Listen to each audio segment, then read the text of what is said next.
स्वागत है। आज हम जीएसटी में हुए कुछ जरूरी बदलावों को समझने की कोशिश करेंगे। हमारे पास एक बहुत ही दिलचस्प विजुअल गाइड है जो खास तौर पर सीए इंटर के मई 2026 और उसके बाद के एग्जाम्स के लिए तैयार की गई है। और इसे देखकर एक बात तो साफ लग रही है, सरकार का फोकस दो बड़ी चीजों पर है। एक, डिजिटल बिजनेस और ई कॉमर्स को ठीक से टैक्स के दायरे में लाना, और दूसरा, छोटे व्यापारियों के लिए कंप्लायंस को आसान बनाना। बिल्कुल सही पकड़ा आपने। आज का हमारा मिशन सिर्फ ये रटना नहीं है कि क्या बदला है, बल्कि ये समझना है कि क्यों बदला है। हर संशोधन के पीछे एक सोच है, एक इरादा है। हम इन संशोधनों को कहानियों और उदाहरणों से जोड़ेंगे ताकि ये सिर्फ सेक्शन नंबर ना रहकर एक लॉजिकल कॉन्सेप्ट बन जाए। तो चलिए इस गाइड के पन्ने पलटते हैं और देखते हैं कि डिजिटल दुनिया और बिजनेस की असलियत के बीच जीएसटी कैसे तालमेल बिठा रहा है। चलिए सबसे पहले उस दुनिया में चलते हैं जो हम सबकी जिंदगी का हिस्सा बन चुकी है, ऑनलाइन डिलीवरी। सोचिए, एक डिलीवरी पार्टनर है मिस्टर राहुल, जो स्पीड कार्ट के लिए काम करते हैं। वो मेहनती हैं, लेकिन उनका सालाना टर्नओवर 18 लाख रुपए है। अब यहाँ एक क्लासिक एग्जाम क्वेश्चन बनता है, जीएसटी कौन भरेगा, राहुल या स्पीड कार्ट? ये एक बेहतरीन सवाल है और सेक्शन 95 के रिवर्स चार्ज मैकेनिज्म यानी आरसीएम के दिल में उतरता है। नियम कहता है कि अगर लोकल डिलीवरी की सर्विस किसी ई कॉमर्स ऑपरेटर मतलब ईसीओ जैसे स्पीड कार्ट, जैसे स्पीड कार्ट के जरिए दी जा रही है, तो सबसे पहले हमें सप्लायर यानी मिस्टर राहुल को देखना होगा। अच्छा, तो थ्रेशोल्ड लिमिट का कॉन्सेप्ट यहाँ लागू होगा। जहां तक मुझे याद है, गुड्स के लिए 40 लाख और सर्विसेज के लिए 20 लाख की लिमिट है। मिस्टर राहुल सर्विस दे रहे हैं तो 20 लाख की लिमिट लगेगी। उनका टर्नओवर 18 लाख है, जो लिमिट से कम है। इसका मतलब उन्हें रजिस्टर करने की जरूरत नहीं है। एकदम सही ट्रैक पर हैं आप, क्योंकि मिस्टर राहुल का टर्नओवर 20 लाख की थ्रेशोल्ड लिमिट से कम है। वो जीएसटी में रजिस्टर होने के लिए लायबल नहीं है। और यहीं पर सेक्शन 95 अपना जादू दिखाता है। कानून कहता है, चिंता मत करो राहुल, तुम अपना काम करो। टैक्स भरने की पूरी जिम्मेदारी ईसीओ यानी स्पीड कार्ट पर डाल दी जाती है। स्पीड कार्ट ही मिस्टर राहुल की तरफ से सरकार को टैक्स चुकाएगा। कानून की नजर में इस ट्रांजैक्शन के लिए स्पीड कार्ट को ही डीम्ड सप्लायर मान लिया जाता है। Exactly, deemed supplier. तो ये असल में सरकार का तरीका है कि हजारों छोटे छोटे डिलीवरी पार्टनर्स के पीछे भागने के बजाय एक बड़ा प्लेटफॉर्म यानी ईसीओ को पकड़ो और उसी से टैक्स ले लो। सिंपल और असरदार। लेकिन मैंने एक एग्जेम्पशन ट्रैप के बारे में सुना है। क्या डंजो जैसी कंपनियां ये कहकर नहीं बच सकती कि हम तो बस सड़क से माल ट्रांसपोर्ट कर रहे हैं और गुड्स ट्रांसपोर्ट सर्विस तो एग्जेम्प्ट होती है? ये एक बहुत ही चालाक दलील है और एग्जाम में फंसाने के लिए परफेक्ट सवाल है। हाँ, ये सच है कि गुड्स ट्रांसपोर्ट सर्विसेज पर सीरियल नंबर 18 के तहत एग्जाम्पशन मिलती है, लेकिन हर नियम का एक अपवाद होता है, एक एक्सेप्शन होता है, और यहाँ का अपवाद बहुत बड़ा और साफ है। अच्छा, ये एग्जाम्पशन उन लोकल डिलीवरी सर्विसेज पर लागू नहीं होती जो किसी ईसीओ के जरिए दी जाती हैं। मतलब सरकार ने इस रास्ते को पहले ही बंद कर दिया है। तो अगर डंजो ये तर्क दे तो वो गलत होंगे? बिल्कुल गलत होंगे। उनकी सर्विस टैक्सेबल है क्योंकि वो एक ई कॉमर्स ऑपरेटर के जरिए दी जा रही लोकल डिलीवरी है। ये एग्जेम्पशन उनके लिए है ही नहीं। मान लीजिए डंजो ने 4 लाख रुपए की डिलीवरी सर्विसेज दी, तो उस पर 18% की दर से 72,000 रुपए का जीएसटी देना होगा। और यहाँ एक और बात ध्यान देने वाली है जो इस मामले को और मजेदार बनाती है। जीटीए का फॉरवर्ड चार्ज रेट भी अब 12% से बढ़कर 18% हो गया है। तो ये एक तरह का डबल झटका है उन लोगों के लिए जो इस एग्जेम्पशन का गलत फायदा उठाने की सोच रहे थे। तो ई कॉमर्स डिलीवरी में एग्जेम्पशन ट्रैप को तो बंद कर दिया गया है। अब जब एग्जेम्पशन की बात चली रही है तो एक और सेक्टर है जहां बहुत कंफ्यूजन था, इंश्योरेंस। सुना है वहां नियमों को काफी सरल बनाया गया है। हाँ, पहले यहाँ काफी ग्रे एरिया था, लेकिन अब तस्वीर बिल्कुल साफ कर दी गई है। नियम को बहुत सीधा बना दिया। अगर बीमा पॉलिसी किसी व्यक्ति मतलब इंडिविजुअल या उसके परिवार के सदस्यों जैसे जीवन साथी, बच्चे, इनके लिए है तो वो पूरी तरह से एग्जेम्प्ट है, कोई जीएसटी नहीं। और अगर ये ग्रुप पॉलिसी है, जैसे कोई कंपनी अपने सभी 500 कर्मचारियों के लिए हेल्थ इंश्योरेंस लेती है, उस केस में वो टैक्सेबल होगी। लॉजिक ये है कि ये सर्विस किसी एक व्यक्ति को नहीं बल्कि एक समूह को एक कमर्शियल अरेंजमेंट के तहत दी जा रही है। अच्छा। और एक और दिलचस्प बात, अगर इन एग्जेम्प्ट इंडिविजुअल पॉलिसीज का पुनर्बीमा यानी री इंश्योरेंस होता है तो वो भी एग्जेम्प्ट ही रहेगा। शर्त यह है कि ओरिजिनल पॉलिसी का एग्जेम्प्ट होना जरूरी है। Essentially, the tax character follows the original policy. ठीक है, ये तो साफ हुआ। अब वाउचर्स की बात करते हैं। मुझे याद है पहले ये पता लगाना पड़ता था कि वाउचर किस चीज़ के लिए है, आइडेंटिफाइबल है या नॉन आइडेंटिफाइबल, और टैक्स का टाइम और रेट उसी हिसाब से तय होता था। ये तो बिजनेस के लिए एक बड़ा सिरदर्द रहा होगा। सिरदर्द से भी ज्यादा। ये बदलाव इसलिए जरूरी था क्योंकि पुराना सिस्टम बिजनेस के लिए लगभग नामुमकिन था। सोचिए, एक स्टोर वाउचर बेच रहा है और उसे उसी समय ये अनुमान लगाना है कि ग्राहक बाद में आकर उस वाउचर से जीन्स खरीदेगा जिस पर 5% टैक्स है या परफ्यूम जिस पर 18% टैक्स है। ये तो मतलब ज्योतिष विद्या जैसा हो गया। इसी कंफ्यूजन को खत्म करने के लिए फाइनेंस एक्ट 2025 ने पुराने सेक्शंस 12(4) और 13(4) को हटा दिया है। तो अब नया सुलझा हुआ नियम क्या है? अगर इसे 2 भागों में बांटा गया है तो मेरा अंदाजा है कि एक हिस्सा उन वाउचर्स के लिए होगा जो लगभग कैश की तरह हैं, जैसे पेटीएम वॉलेट्स, और दूसरा हिस्सा स्टोर स्पेसिफिक गिफ्ट कार्ड्स के लिए। क्या मैं सही सोच रही हूँ? आप बिल्कुल सही सोच रहे हैं।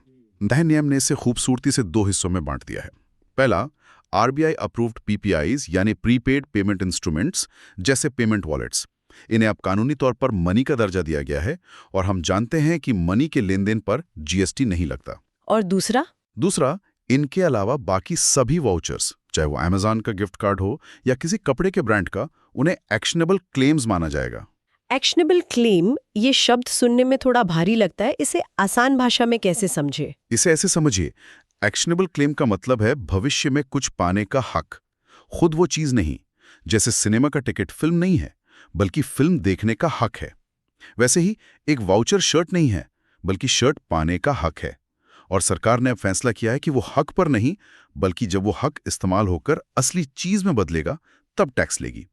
इसलिए एक्शनेबल क्लेम्स को शेड्यूल 3 में डाल दिया गया है, जो नो सप्लाई की लिस्ट है। तो इसका निचोड़ ये है कि अब वाउचर खरीदते या जारी करते समय कोई जीएसटी नहीं लगेगा, चाहे वो किसी भी तरह का वाउचर हो। जीएसटी सीधा तब लगेगा जब ग्राहक उस वाउचर को लेकर दुकान पर जाएगा और शर्ट खरीदेगा। प्रिसाइजली। अब टैक्स का पॉइंट इश्यू करने से हटकर रिडीम करने पर चला गया है। ये ईज ऑफ डूइंग बिजनेस की दिशा में एक बहुत बड़ा और लॉजिकल कदम है। ये वाकई बहुत बड़ा बदलाव है। चलिए अब वैल्यू ऑफ सप्लाई पर आते हैं। यहाँ मामला डिस्काउंट को लेकर हमेशा से पेचीदा रहा है। मान लीजिए एक सप्लायर बाद में फाइनेंशियल क्रेडिट नोट जारी करता है, क्या वो हमेशा अपनी जीएसटी लायबिलिटी कम कर सकता है? यहीं पर हमें गहराई में उतरना होगा। हर क्रेडिट नोट जीएसटी कानून की नजर में एक जैसा नहीं होता। सबसे महत्वपूर्ण सवाल यह है, क्या उस क्रेडिट नोट का ओरिजिनल इनवॉइस से सीधा संबंध है, और क्या खरीदार ने अपना इनपुट टैक्स क्रेडिट मतलब आईटीसी रिवर्स किया है? अगर ये सिर्फ एक पोस्ट सेल डिस्काउंट है जिसका लेन देन से सीधा संबंध नहीं है, तो जीएसटी पर कोई असर नहीं पड़ेगा। इसे एक उदाहरण से समझते हैं। मान लीजिए एबीसी लिमिटेड ने XYZ लिमिटेड को 1 लाख का माल बेचा, जिस पर 18,000 रुपए जीएसटी लगा। XYZ ने पूरा 18,000 का आईटीसी क्लेम कर लिया। महीने के आखिर में अच्छे संबंधों के कारण एबीसी लिमिटेड ने 10,000 का एक फाइनेंशियल क्रेडिट नोट दे दिया। इस केस में एबीसी लिमिटेड अपनी 18,000 की आउटपुट टैक्स लायबिलिटी कम नहीं कर सकता, और क्योंकि XYZ लिमिटेड ने अपना आईटीसी रिवर्स नहीं किया है, तो उसे भी कुछ करने की जरूरत नहीं है। इसे ऐसे सोचें कि जीएसटी का रिश्ता सप्लायर और खरीदार के बीच नहीं, बल्कि उन दोनों और सरकार के बीच है। XYZ लिमिटेड ने 18,000 का क्रेडिट लेकर सरकार को बता दिया कि उसने इतना टैक्स भरा है। अब सरकार के पास तो टैक्स पहुंच गया। अच्छा, तो सरकार एबीसी लिमिटेड को यह कहकर अपना आउटपुट टैक्स कम नहीं करने देगी कि आपस में डिस्काउंट मैनेज कर लो, क्योंकि सरकार को अपना हिस्सा मिल चुका है। ये बहुत बढ़िया नजरिया है। लेकिन तब क्या होता है जब एक मैन्युफैक्चरर अपने डीलर को डिस्काउंट देता है? यहाँ तो डिस्काउंट का मकसद अक्सर बिक्री बढ़ाना होता है। और यहीं पे चीजें और भी दिलचस्प हो जाती हैं। यहाँ 2 अलग-अलग स्थितियां बन सकती हैं। सिनेरियो ए है जहां डिस्काउंट बिना किसी शर्त के दिया गया है, जैसे सनशाइन लिमिटेड ने अपने डीलर स्टार ट्रेडर्स को 20,000 का डिस्काउंट दे दिया, बस इसलिए क्योंकि वो एक पुराना और वफादार डीलर है। इस पर कोई जीएसटी असर नहीं होगा, ये सिर्फ कीमत में कमी है। लेकिन प्रैक्टिकल दुनिया में ऐसा तो कम ही होता है। डिस्काउंट के साथ हमेशा कोई ना कोई उम्मीद या शर्त जुड़ी होती है। तो दूसरा सिनेरियो क्या है? सिनेरियो बी, जहां डिस्काउंट किसी शर्त से जुड़ा है। जैसे सनशाइन लिमिटेड कहे कि हम आपको ये 20,000 का एक्स्ट्रा डिस्काउंट दे रहे हैं, लेकिन इसके बदले में आपको अगले क्वार्टर में सेल्स टारगेट 10% बढ़ाना होगा। अब ये सिर्फ डिस्काउंट नहीं रहा, ये एक इंड्यूसमेंट यानी प्रलोभन बन गया।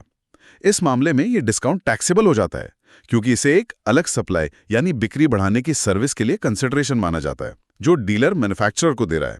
वाह, तो डिस्काउंट की शक्ल में एक और ट्रांजैक्शन छिपा हुआ है। इसका मतलब अगर डिस्काउंट किसी प्रमोशनल एक्टिविटी जैसे विज्ञापन के लिए दिया गया हो, तब तो ये पक्का टैक्सेबल होगा। जैसे डीलर को अपनी दुकान पर एक खास तरह का पोस्टर लगाना होगा। बिल्कुल। अगर डीलर को डिस्काउंट के बदले में कोई खास विज्ञापन, ब्रांडिंग या कोई और एक्टिविटी करनी पड़ती है, तो ये एक अलग सर्विस मानी जाएगी। उस स्थिति में डिस्काउंट की रकम को उस विज्ञापन सर्विस के लिए कंसिडरेशन माना जाएगा और उस पर जीएसटी लगेगा। जैसे अगर स्टार लिमिटेड ने ब्राइट ट्रेडर्स को 15,000 का डिस्काउंट इस शर्त पर दिया कि वो अपने शोरूम के बाहर एक बड़ा होर्डिंग लगाएंगे, तो वो 15,000 रुपए विज्ञापन सर्विस की टैक्सेबल वैल्यू बन जाएंगे और ब्राइट ट्रेडर्स को उस पर जीएसटी इनवॉइस जारी करना होगा। आईटीसी हमेशा से ही सीए स्टूडेंट्स के लिए एक डरावना सपना रहा है, खासकर जब बात अचल संपत्ति यानी इमूवेबल प्रॉपर्टी की हो। सीधा नियम तो यही है कि कंस्ट्रक्शन पर आईटीसी नहीं मिलता। क्या फैक्ट्री या ऑफिस बनाने पर आईटीसी मिलता है? आपका डर जायज है।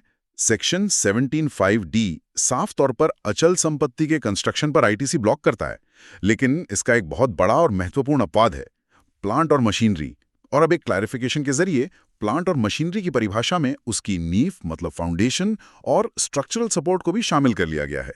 ये उन इंडस्ट्रीज के लिए बहुत बड़ी राहत है जहां भारी मशीनरी को स्थापित करने के लिए मजबूत सिविल स्ट्रक्चर बनाना पड़ता है। और मैंने सुना है कि सुप्रीम कोर्ट के एक फैसले ने इस मामले में पूरी तस्वीर ही बदल दी है। हाँ, और ये परीक्षा के लिए बेहद जरूरी है। सुप्रीम कोर्ट का सफारी रिट्रीट्स प्राइवेट लिमिटेड का फैसला। कोर्ट ने एक बहुत ही प्रगतिशील नजरिया अपनाया।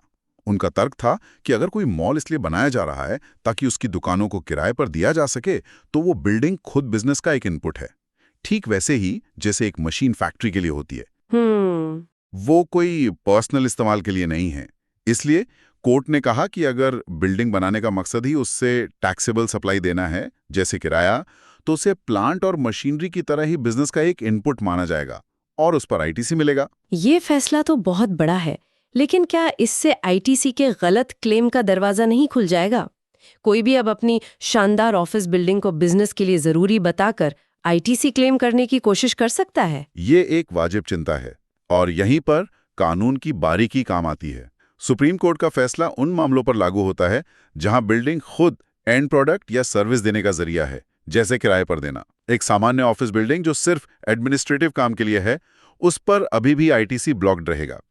तो हर केस को उसके तथ्यों के आधार पर देखना होगा। लेकिन हाँ, इस फैसले ने आईटीसी के नियमों की व्याख्या को एक नई दिशा दी है। तो इन सब का रिटर्न फाइलिंग पर क्या असर पड़ेगा? क्या कंप्लायंस के मोर्चे पर भी कुछ अच्छी खबर है जो हमारे शुरुआती theme ease of doing business से जुड़ती हो? हाँ, निश्चित रूप से। कंप्लायंस को आसान बनाने के लिए 2 बड़े अपडेट्स हैं। पहला, सेक्शन 33 में अब इनवर्ट सप्लाई के लिए एक नया ऑटो जनरेटेड स्टेटमेंट होगा। ये पुराने फॉर्म्स की जगह लेगा और इसमें बहुत साफ साफ लिखा होगा कि कितना आईटीसी उपलब्ध है और कितना उपलब्ध नहीं है।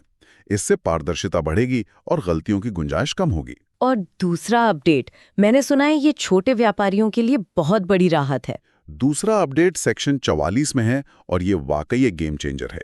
वित्तीय वर्ष 2024-25 से अगर किसी का कुल टर्नओवर 2 करोड़ रुपए से कम है, तो उसे एनुअल रिटर्न मतलब GSTR 9 फाइल करने की जरूरत नहीं है। वाह, 2 करोड़ से कम टर्नओवर वालों के लिए एनुअल रिटर्न की जरूरत नहीं। ये तो लाखों छोटे व्यापारियों के लिए बहुत बड़ी राहत की खबर है। इससे उनका काफी समय और प्रोफेशनल फीस का पैसा बचेगा। ये तो सच में ईज ऑफ डूइंग बिजनेस का एक बड़ा उदाहरण है। बिल्कुल, ये सरकार की उस सोच को दिखाता है कि छोटे व्यवसायों पर कंप्लायंस का बोझ कम किया जाए ताकि वो अपने बिजनेस को बढ़ाने पर ध्यान दे सकें। तो अगर हम आज की चर्चा को संक्षेप में देखें, इको लोकल डिलीवरी पर टैक्स देगा जब तक कि डिलीवरी पार्टनर खुद थ्रेशोल्ड लिमिट के ऊपर ना हो। ग्रुप हेल्थ इंश्योरेंस टैक्सेबल है। वाउचर जारी करने पर कोई टैक्स नहीं, टैक्स अब रिडीम करने पर लगेगा। अगर खरीदार ने आईटीसी रख लिया है तो सप्लायर पोस्ट सेल डिस्काउंट पर अपनी आउटपुट टैक्स लायबिलिटी कम नहीं कर सकता। और सबसे बड़ी राहत 2 करोड़ से कम टर्नओवर पर एनुअल रिटर्न की छुट्टी। आपने बिल्कुल सही सारांश दिया। आज हमने देखा कि जीएसटी कानून कैसे लगातार बिजनेस के नए तरीकों और चुनौतियों के साथ खुद को ढाल रहा है, चाहे वो गिग इकॉनमी हो, डिजिटल वाउचर्स हों या फिर बिजनेस प्रमोशन की नई रणनीतियां। और हमारे श्रोताओं के लिए कोई आखिरी विचार या भविष्य के लिए सोचने वाली बात है। कानून अब एक साधारण डिस्काउंट और किसी दूसरी सर्विस के लिए दिए गए कंसिडरेशन के बीच के महीन अंतर को पहचान रहा है। अब सोचने वाली बात यह है कि भविष्य के बिजनेस मॉडल्स, जिनके बारे में हमने अभी सोचा भी नहीं है, जैसे मेटावर्स में होने वाले ट्रांजैक्शंस या एआई ड्रिवन सप्लाई चेन्स, उन पर जीएसटी की ये सिद्धांत कैसे लागू होंगे। कानून का इरादा समझना सिर्फ सेक्शन नंबर याद करने से कहीं ज्यादा जरूरी है, क्योंकि इरादा वही रहता है, बस बिजनेस करने के तरीके बदल जाते हैं।